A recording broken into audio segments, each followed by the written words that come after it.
7,000 రూపాయలు మీ ఇంటికి తెచ్చిచ్చిన ఘనత ఈ ప్రభుత్వానిది. అంతేకాదు మొన్నైతే మొదటి తారీఖు హాలిడే వస్తే ఉద్యోగస్తులు బాధపడతారని ఒకరోజు ముందే పింఛన్ ఇచ్చాం. అంటే ఒక పట్టుదల పెట్టుకుని, అది కూడా నేను ఒకే మాట చెప్పాను, ప్రతి నెల మొదటి తారీఖున పేదల సేవలో అనే పేరుతో నేను గాని, మా ఎమ్మెల్యేలు గాని, మా అధికార యంత్రాంగం కలెక్టర్ మొదలుకొని అందరూ కూడా ఈ పేదవాళ్ళ ఇంట్లోకి రావాలి, మీ కష్టాలు నేరుగా తెలుసుకోవాలి, ఇచ్చే సహాయాన్ని కూడా మేము ఇచ్చినప్పుడు ఉండే తృప్తి, రెండోది మీ కష్టాలు చూసి మీతో కూడా అనుసంధానం అయితే చాలా బాగుంటుందనే ఉద్దేశంతో చేశాం. ఈ ఇంట్లో నేను చూశాను, ఆర్థిక ఇబ్బందులుంటే 10వ తరగతి చదువుకునే అమ్మాయి నిలిచిపోయింది. ఆ అమ్మాయి పట్టుదల కూలి పని చేయించే పరిస్థితికి వచ్చారు. ఆ అమ్మాయి పట్టుదలతో 10th క్లాస్ ప్రైవేటుగా పెట్టి పాస్ అయ్యింది. కొడుకును చూశాను, ఆ అబ్బాయిని ఏం చేశారంటే చదువుకోనికుండా 9వ తరగతి చదువుతా ఉంటే మెకానిక్ పంపించారు, 300 రూపాయలు వస్తుందని. తండ్రి మామూలుగా ఈ కూలీ పని ఎక్కడ ఇండ్లు నిర్మాణం చేసి అక్కడికి వెళ్తున్నారు. తల్లి అయితే అక్వాకల్చర్ పక్కన చేపలు అవన్నీ ఉంటే అక్కడ పనిచేస్తుంది. మొత్తం ఆ కుటుంబం బ్రతకడానికి పిల్లలను కూడా చదువుకు మానేశారు. ఇంకో పక్క ఇల్లు కట్టుకున్నారు. ఆ రోజు ఇల్లు కడితే ఆ డబ్బులు దగ్గర మీరు చూస్తే 65,150 రూపాయలు ఇవ్వకుండా 5 సంవత్సరాలు ఇబ్బంది పెట్టారు. ఇవన్నీ చూసిన తర్వాత నాకు అనిపించింది, ఆ ఇద్దరి పిల్లల్ని మళ్లీ చదివించాలని ఈ ప్రభుత్వం నిర్ణయించాం. తప్పకుండా ఆ పిల్లల్ని చదివిస్తానని చెప్పి మీ అందరికీ హామీ ఇస్తున్నా. అవసరమైతే ఆ అమ్మాయిని రెసిడెన్షియల్ స్కూల్లో పెడతాం, ప్రభుత్వం చదివిస్తాం. అబ్బాయిని కూడా చదివించమన్నాను. చదివించిన తర్వాత అవసరమైతే తొందరలోనే మనం అనుకున్న ప్రకారం తల్లికి వందనం కింద ఇద్దరికి కూడా 30,000 రూపాయలు వస్తుందని చెప్పి కూడా ఈ సందర్భంగా మీకు హామీ ఇస్తున్నా. అదే సందర్భంలో ఆవిడకి ఇవ్వాల్సిన చెక్ పెండింగ్ ఉంది. ఇప్పుడే కలెక్టర్ గారికి ఆదేశాలు ఇచ్చాను. మీ అందరి సమక్షంలో ఆ అమ్మాయికి చెక్ కూడా అందజేస్తున్నాం. ఇక్కడే ఆ అమ్మాయి ఇక్కడ ఉంది.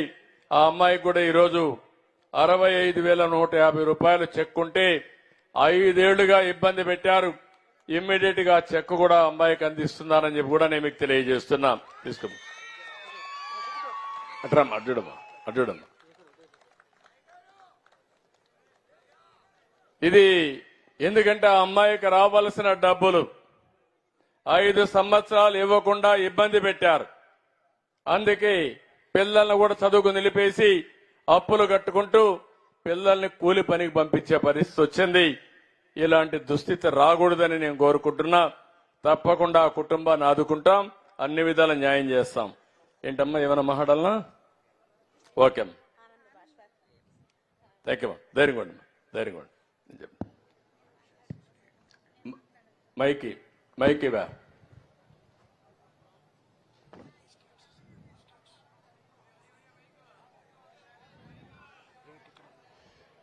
అందరికీ వందనాలు.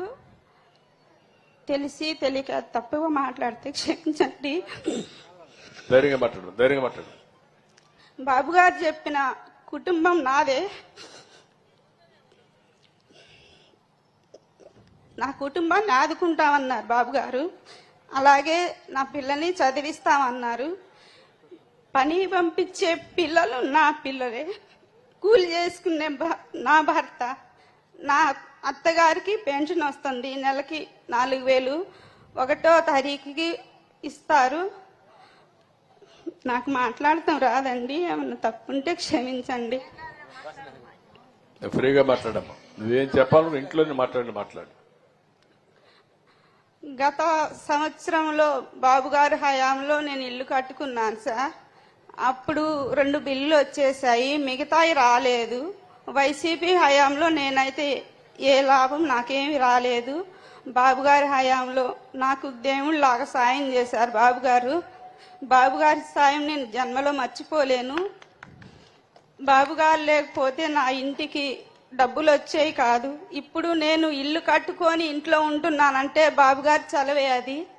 బాబు గారి వల్లే నేను ఇల్లు కట్టుకున్నాను. ఇవాళ నా ఇంట్లో ఉంటున్నానంటే బాబు గారి చలవే సార్ అది. పిల్లల్ని వేసుకొని, చిన్న పిల్లల్ని వేసుకొని రోడ్డు మీద ఎలా వస్తే కూర్చొని తిన్నాను సార్ నేను అన్నం. ఒకప్పుడు నాకు ఉండటానికి ఇల్లు కూడా లేదు.